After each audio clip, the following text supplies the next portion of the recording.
નમસ્તે વિદ્યાર્થી મિત્રો, ગુડ મોર્નિંગ। આ ચેપ્ટરનો આપણો આ લાસ્ટ સ્વાધ્યાય છે, બરોબર। અને આખું સ્વાધ્યાય થિયરિકલ છે, એટલે આપણે જે લાસ્ટ બે થિયરી જોઈ એ થિયરી ઉપર આખો સ્વાધ્યાય છે। સ્વાધ્યાય 3.4 નો પ્રશ્ન નંબર 1, બરોબર। તો એમાં છે કે નીચેના વિધાનો સાચા છે કે ખોટા તે જણાવો। તો પહેલું વિધાન છે કે દરેક લંબચોરસ ચોરસ છે। તો આ લંબચોરસ છે તો એ કોઈ દિવસ ચોરસ બને ન બની શકે, બરોબર। હવે આ લંબચોરસને ચોરસ કહી શકાય નહીં, માટે તે ખોટું છે, આ વિધાન ખોટું। બીજું, દરેક સમબાજુ ચતુષ્કોણ સમાંતર બાજુ ચતુષ્કોણ છે। સમબાજુ એટલે કે બધી જ બાજુ એની સરખી હોય। સમબાજુ ચતુષ્કોણ સમાંતર બાજુ ચતુષ્કોણ છે, એટલે સમબાજુ એટલે બધી બાજુ સરખી હોય અને સમાંતર બાજુ ચતુષ્કોણ પણ કહેવાય। તો બંને સમાંતર જ થાય, સામસામેની બાજુ એકબીજાને સમાંતર હોય એટલે કહી શકાય। એટલે બીજું વિધાન કેવું છે? ખરું, કેમ કે સમબાજુ હોય તો એની બાજુઓ સામસામેની બાજુ એકબીજાને સમાંતર જ હોય એટલે એ સમાંતર બાજુ ચતુષ્કોણ બની શકે, એટલે બીજું વિધાન ખરું છે। ત્રીજું વિધાન કહે છે કે દરેક ચોરસ સમબાજુ ચતુષ્કોણ છે, એટલે કે આ દાખલા તરીકે આ ચોરસ છે તો એ સમબાજુ ચતુષ્કોણ છે, તો ચોરસની બધી જ બાજુ સરખી હોય એટલે સમબાજુ થઈ શકે, બરોબર। તેમજ લંબચોરસ પણ છે, બરોબર। તો આ તમને એવું થશે કે ચોરસ લંબચોરસ પણ છે, તો પહેલા વિધાનમાં એવું કીધું કે લંબચોરસ ચોરસ છે, તો એ આપણે ખોટું કીધું। તો લંબચોરસ કોઈ દિવસ ચોરસ બને નહીં, પણ ચોરસ છે તેને આપણે લંબચોરસ પણ કહી શકીએ છીએ, કેમ કે એના વિકર્ણ પરસ્પર દુભાગે છે અને એના વિકર્ણના માપ સરખા હોય છે। પણ લંબચોરસને ચોરસ ન કહી શકાય, પણ ચોરસને આપણે એની વિકર્ણના પદ્ધતિથી આપણે એને લંબચોરસ તરીકે દર્શાવી શકીએ છીએ, માટે ચોરસ એ લંબચોરસ પણ છે, એટલે માટે આ વિધાન ખરું છે, બરોબર। ચોથું વિધાન, દરેક ચોરસ સમાંતર બાજુ ચતુષ્કોણ નથી। તો દરેક ચોરસ ની સમાંતર બાજુ ચતુષ્કોણ હોય છે, કેમ કે એની સામસામેની બાજુ એકબીજાને સમાંતર હોય છે, એટલે આ વિધાન અહીંયા છે હોત તો ખરું આવે, અહીંયા નથી લખેલું છે એટલે આ વિધાન ખોટું આવશે, કેમ કે દરેક ચોરસ સમાંતર બાજુ ચતુષ્કોણ છે, કેમ કે એની સામસામેની બાજુઓ સમાન હોય છે, એટલે દરેક ચોરસ સમાંતર બાજુ ચતુષ્કોણ કહેવાય। જો અહીંયા છે હોત તો આ વિધાન ખરું આવત, અહીંયા નથી એટલે આ વિધાન ખોટું આવશે। હવે પાંચમો નંબર, દરેક પતંગાકાર ચતુષ્કોણ સમબાજુ ચતુષ્કોણ છે। હવે હું આને આવી રીતના દોરી દઉં તો આ સમબાજુ થયું, આ સમબાજુના ઊભું કરી દઉં તો આવું થાય, તો એને પતંગાકાર ચતુષ્કોણ છે એમ કહી શકાય। દરેક પતંગાકાર ચતુષ્કોણ સમબાજુ ચતુષ્કોણ છે। આ સમબાજુને આવી રીતના ઊભો કરી દઈએ તો એ પતંગાકાર કહેવાય, પણ આપણને તો અહીંયા એવું કીધું છે કે દરેક પતંગાકાર એટલે કે કોઈ પણ, હવે આ પતંગાકાર છે એને હું આપણે સમબાજુ કહી શકાય?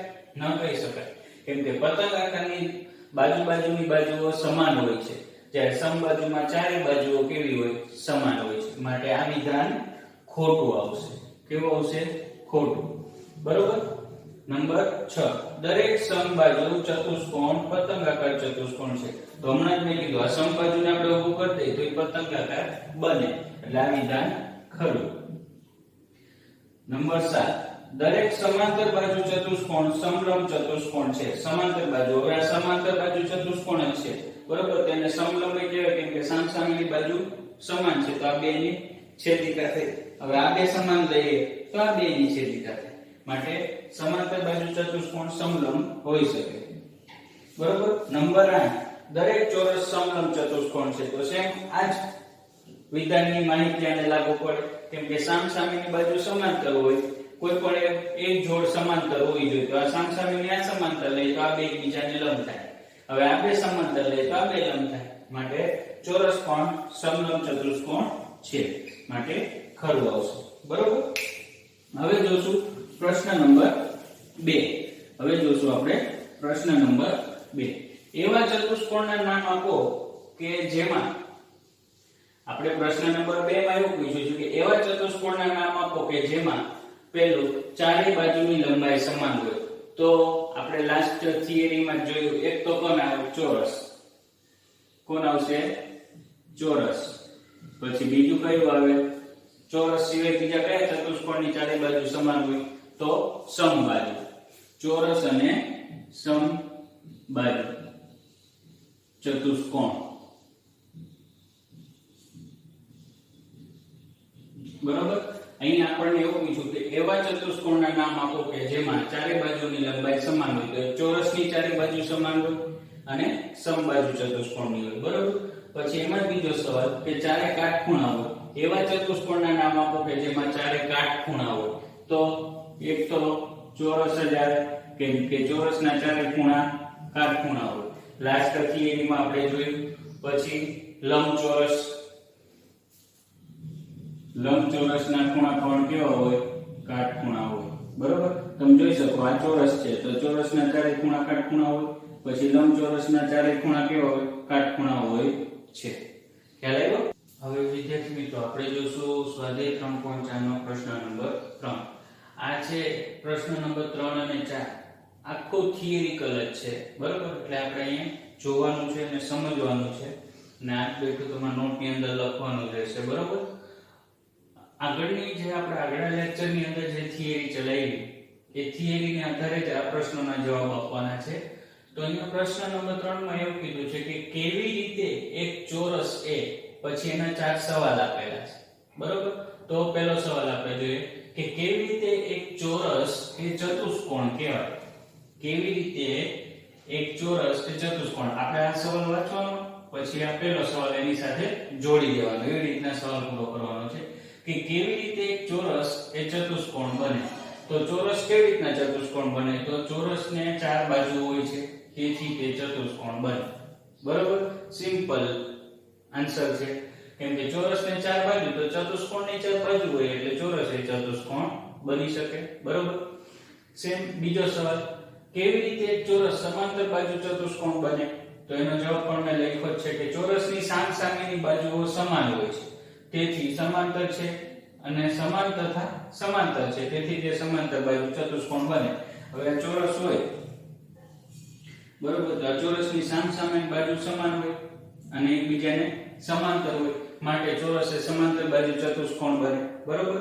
પછી ત્રીજો સવાલ કે કેવી રીતે એક ચોરસ સમબાજુ ચતુષ્કોણ બને, તો સમબાજુ ચતુષ્કોણમાં ચારે બાજુના માપ સમાન હોય તો ચોરસમાં ચારે બાજુના માપ સમાન હોય છે, બરોબર। પછી ચોથો સવાલ એવો છે કે ચોરસ એ લંબચોરસ બને, કેવી રીતે ચોરસ એ લંબચોરસ હોય, તો આવો જ એક ક્વેશ્ચન આપણે આગળ ખરા ખોટામાં જોયો, ત્યારે મેં કીધું હતું કે ચોરસના બધા ખૂણા કાટખૂણા છે તેથી તે લંબચોરસ છે, બરોબર। એટલે ચોરસના બધા ખૂણા કાટખૂણા છે તેથી તે લંબચોરસ છે, પણ આપણો પહેલો જે ખરા ખોટો હતો એમાં શું હતું કે લંબચોરસ એ ચોરસ છે તો એ શક્ય નથી, લંબચોરસ એ ચોરસ ન બને એટલે એ ખોટું હતું, બરોબર। માટે લંબચોરસ, ચોરસ એ લંબચોરસ બને ક્યારે, જે કાટખૂણા હોય છે ત્યારે, બરોબર, ખ્યાલ આવી ગયો। હવે જોશું પ્રશ્ન નંબર 4। પ્રશ્ન નંબર 4 માં એવું છે કે નીચે દર્શાવ્યા મુજબ વિકર્ણ ધરાવતા ચતુષ્કોણના નામ આપો, એટલે વિકર્ણ આપણે છેલ્લે વિકર્ણવાળી વિગતો ખાસ મેં કીધું હતું, આ ટોપિકને યાદ રાખજો, તે વિકર્ણના ટોપિક હવે અહીં આપણને કામ લાગશે કે એવા ચતુષ્કોણ બતાવો કે જેના વિકર્ણ પરસ્પર દુભાગે, પરસ્પર દુભાગે, તો કયા કયા ચતુષ્કોણ છે, તો સમાંતર બાજુ ચતુષ્કોણ પરસ્પર એકબીજાને સરખાંતરે છે, લંબચોરસના પણ, ચોરસના પણ અને સમબાજુના, એ બધા જ ચતુષ્કોણના વિકર્ણ પરસ્પર એકબીજાને દુભાગે એટલે બંને જ્યાં છે ત્યાં બે સરખા ભાગ પડે। પરસ્પરના લંબ દ્વિભાજક હોય, પર લંબ દ્વિભાજક એટલે કે આ રેખા છે એકબીજાને કેવો હોય આમ લંબ દ્વિભાજક, આ રેખાને આ લંબ છે એવી રીતના આ રેખાને આ લંબ છે એટલે એકબીજાને પરસ્પરના લંબ દ્વિભાજક હોય, તો એ હંમેશા કયું હોય કે જેની બાજુઓ સરખી હોય ને એના જ લંબ દ્વિભાજક વિકર્ણ હોય, તો ચોરસ અને સમબાજુ ચતુષ્કોણ। પછી ત્રીજું છે કે જેના વિકર્ણ સમાન હોય, તો આપણે લાસ્ટ પે જોયું તો ચોરસ અને લંબચોરસ, એ બે ચતુષ્કોણ છે કે જેના ચોરસ અને લંબચોરસ ચતુષ્કોણના વિકર્ણ એ બે માપ કેવા હોય સમાન હોય છે। મિત્રો હવે આજે આપણે જોશું આ પ્રશ્ન નંબર 5 અને પ્રશ્ન નંબર 6। આ ચેપ્ટરના છેલ્લા બે પ્રશ્ન છે, બરોબર. તો પ્રશ્ન નંબર 5 એવો કહે છે કે લંબચોરસ એક બહિર્મુખ ચતુષ્કોણ છે, સમજાવો. એટલે લંબચોરસ બહિર્મુખ ચતુષ્કોણ છે તો બહિર્મુખ વિશે આપણે ભણી ગયા છીએ કે જેમના વિકર્ણ અંદરની તરફ હોય તે બહિર્મુખ કહેવાય. તો સિમ્પલ કે લંબચોરસના દરેક ખૂણાનું માપ છે ને 180 અંશ કરતા ઓછું હોય. 180 અંશ કરતા ઓછું હોય ને એટલે એના વિકર્ણ હંમેશા અંદરના ભાગમાં જ હોય. તેથી લંબચોરસ એક બહિર્મુખ ચતુષ્કોણ છે. કેમ કે લંબચોરસના દરેક ખૂણાનું માપ 180 અંશ કરતા ઓછું છે, તેથી તેના બંને વિકર્ણો લંબચોરસના અંદરના ભાગમાં હોય, માટે તે બહિર્મુખ ચતુષ્કોણ છે, બરોબર. હવે છેલ્લો પ્રશ્ન જોઈએ કે પ્રશ્ન નંબર 6 એવું કહે છે, આ એક સાબિત કરવાનો દાખલો છે. કાટકોણ ત્રિકોણ ABC માં કાટખૂણાની સામેની બાજુનું મધ્ય બિંદુઓ છે. એટલે કાટકોણ ત્રિકોણ ABC, હવે કાટખૂણાની સામેની બાજુ, કાટખૂણો કયો થયો B, તેની સામેની બાજુ મધ્ય બિંદુઓ છે. તો શિરોબિંદુઓ A B C થી O કેવી રીતે સમાન અંતરે આવે છે તે સમજાવો. એટલે કે આમાં અને આમાં ત્રણે માપ એક સરખા છે તે સાબિત કરવાનું છે, બરોબર. તો આપણે આ ચેપ્ટર ભણીએ છીએ ચતુષ્કોણ, અને ચતુષ્કોણ સ્વરૂપે દર્શાવી શકાય. તો દર્શાવી શકાય. જો આપણે ચોપડીની અંદર આવું આપેલું છે, એટલે આપણે અહીંયા છે ને નામ આવશે D. કયું બિંદુ આવશે? D. તો આ કેવી રીતના કર્યું તે આપણે અહીંયા લખીએ કે કિરણ BO ને બિંદુ D સુધી લંબાવતા, બરોબર. શું મળ્યું? રેખાખંડ BD દોર્યું, બરોબર. તો હવે DA પછી રેખાખંડ AD અને રેખાખંડ CD દોર્યા. તો ચતુષ્કોણ ABCD તૈયાર થયો, બરોબર. જો કિરણ BO ને લંબાવ્યું, બિંદુ D સુધી લંબાવતા શું થયું? રેખાખંડ BD દોર્યો, બરોબર. પછી AD ને દોર્યો અને CD દોર્યા. તો શું બન્યું? ચતુષ્કોણ ABCD બની ગયો, બરોબર. ચતુષ્કોણ ABCD બન્યો. તો ચતુષ્કોણ ABCD એ સમાંતર બાજુ ચતુષ્કોણ છે. કેમ કે સામસામેની બાજુ સમાંતર છે, એટલે સમાંતર બાજુ ચતુષ્કોણ છે, બરોબર. સમાંતર બાજુ ચતુષ્કોણ છે તેમાં માપખૂણો B કાટખૂણો છે. કેમ કે અહીંયા કીધું છે ત્રિકોણ ABC માં ખૂણા ABC માં કાટખૂણાની સામેની બાજુ, એટલે કાટખૂણો થયો, બરોબર. માપખૂણો B કાટખૂણો છે, માટે ચતુષ્કોણ ABCD લંબચોરસ છે. કેવો છે? લંબચોરસ છે. સમાંતર બાજુ છે તો સમાંતર બાજુ ચતુષ્કોણને લંબચોરસ ચતુષ્કોણ પણ કહેવાય, બરોબર. તો લંબચોરસ ચતુષ્કોણના વિકર્ણકના માપ કેવા હોય? સરખા હોય. ચતુષ્કોણ અહીંયા લખીએ આપણે કે લંબચોરસ ના વિકર્ણ ના માપ સમાન હોય છે, તેમજ પરસ્પર દુભાગે છે. માટે અહીંયા બે વિકર્ણ કયા થશે? તો AC અને BD. એટલે AC નું માપ સમાન થયું તો BD નું માપ સમાન થયું. હવે જો બંને વિકર્ણ સરખા હોય, પરસ્પર દુભાગતા હોય, એટલે બે સરખા ભાગ પાડે તો બધા ભાગ પણ સરખા થાય. માટે AO બરાબર BO બરાબર CO બરાબર DO. માટે આમ સરખાંતરે થઈ ગયું. OA શિરોબિંદુ OA શિરોબિંદુ A B અને C થી સરખા અંતરે છે. સાબિત થઈ ગયું. બરોબર. ફરીથી જોઈએ. અહીંયા આપણને એવું કીધું કાટકોણ ત્રિકોણ ABC માં કાટખૂણાની સામેની બાજુનું મધ્ય બિંદુ O છે. તો શિરોબિંદુ ABC થી O નું અંતર સમાન અંતરે હોવું જોઈએ. એટલે અહીંયા કાટકોણ ત્રિકોણ ABC આપ્યો હતો અને આ B નું O છે સામેની બાજુ, બરોબર, મધ્ય બિંદુ છે. તો O થી A, O થી B અને O થી C આ બધું અંતર કેવું હોય? સરખું હોવું જોઈએ.